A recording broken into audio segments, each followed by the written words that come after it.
യുഗാന്ത്യത്തിൻ്റെ ആരംഭം, അതായത് ഈശോയുടെ രണ്ടാമത്തെ വരവിൻ്റെ ലക്ഷണങ്ങളുടെ ആരംഭം കേരളത്തിൽ നിന്നായിരിക്കും എന്ന് ഈശോ എനിക്ക് 2005 ഒരു മുന്നറിയിപ്പ് നൽകിയിരുന്നു. ആദ്യമൊക്കെ എനിക്കതത്ര വലിയ വിശ്വാസ്യമായിട്ട് തോന്നിയില്ല എങ്കിലും ഇന്നത്തെ ഈ അന്തരീക്ഷത്തിൽ എനിക്കത് പൂർണ്ണമായിട്ടും ശരിയാണ് എന്ന് മനസ്സിലായി. അതിൻ്റെ പ്രധാനപ്പെട്ട കാരണങ്ങൾ എന്താണെന്ന് ചോദിച്ചു കഴിഞ്ഞാൽ, അതിൻ്റെ ആരംഭം ശരിക്കും ആ യുഗാന്ത്യത്തിൻ്റെ ശരിക്കുള്ള ആരംഭ ലക്ഷണത്തിൻ്റെ രൂക്ഷമായ തുടക്കം എന്ന് പറയുന്നത് 2018 വെള്ളപ്പൊക്കമാണ്. ഈ 2018 വെള്ളപ്പൊക്കം കേരളത്തിൽ തുടങ്ങിയെങ്കിൽ അതിനുശേഷം ശ്രദ്ധിക്കുക, എല്ലാ രാജ്യങ്ങളിലും പിന്നീട് അതിരൂക്ഷമായ പ്രകൃതി ദുരന്തങ്ങളുടെ വാർത്തയാണ് നമ്മൾ അന്നു മുതൽ ഈ നിമിഷം വരെ കേട്ടുകൊണ്ടിരിക്കുന്നത്. അതിനു മുമ്പ് ഇത്ര കഠിനമായ പ്രകൃതി ദുരന്തങ്ങളോ പ്രശ്നങ്ങളോ ഒന്നുമില്ലായിരുന്നു.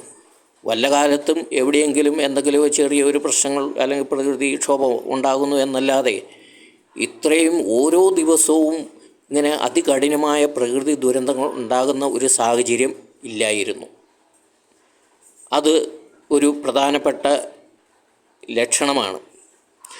അതോടൊപ്പം തന്നെ വേറൊരു എടുത്തു പറയത്തക്ക ലക്ഷണം എന്ന് പറയുന്നത് കേരളത്തിലുണ്ടായ ആത്മീയ മേഖലയിലുണ്ടായ മൂല്യത്തകർച്ചകളാണ്.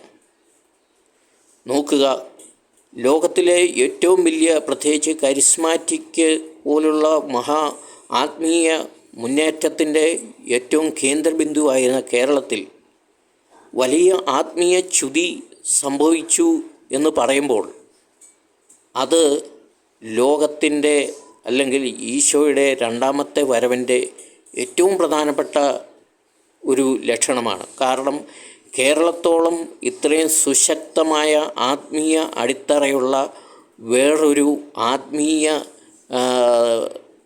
ലോകം, ആത്മീയതയുള്ള ഒരു നാട് ലോകത്തിലില്ല.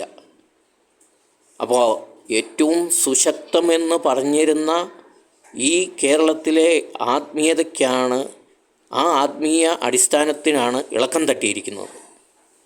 അതേ തുടർന്ന് നോക്കുമ്പോൾ, ഇപ്പോൾ 2018 ഇതിൻ്റെ എല്ലാം ആരംഭം. അതേ തുടർന്ന് നോക്കുമ്പോൾ നമുക്കറിയാം, ഇന്ന് ലോകം എത്തി നിൽക്കുന്നത് എല്ലാ രാഷ്ട്രങ്ങളിലും എല്ലാ രാജ്യങ്ങളിലെയും ആത്മീയ മേഖല പൂർണ്ണമായും തകർന്നുകൊണ്ടിരിക്കുന്ന കാഴ്ചയാണ്. അപ്പോൾ ഇതെല്ലാം സൂചിപ്പിക്കുന്നത് യുഗാന്ത്യം വളരെ അടുത്തെത്തിയിരിക്കുന്നു എന്ന് തന്നെയാണ്. ഈശോ മുൻപ് പറഞ്ഞ, എനിക്ക് ബോധ്യപ്പെടുത്തി തന്ന ആ ഒരു കാര്യം, യുഗാന്ത്യത്തിൻ്റെ ആരംഭം കേരളത്തിൽ നിന്നായിരിക്കും എന്ന് പറയുമ്പോൾ അത് സത്യമാണെന്ന് ഇന്നെനിക്ക് ബോധ്യമായി.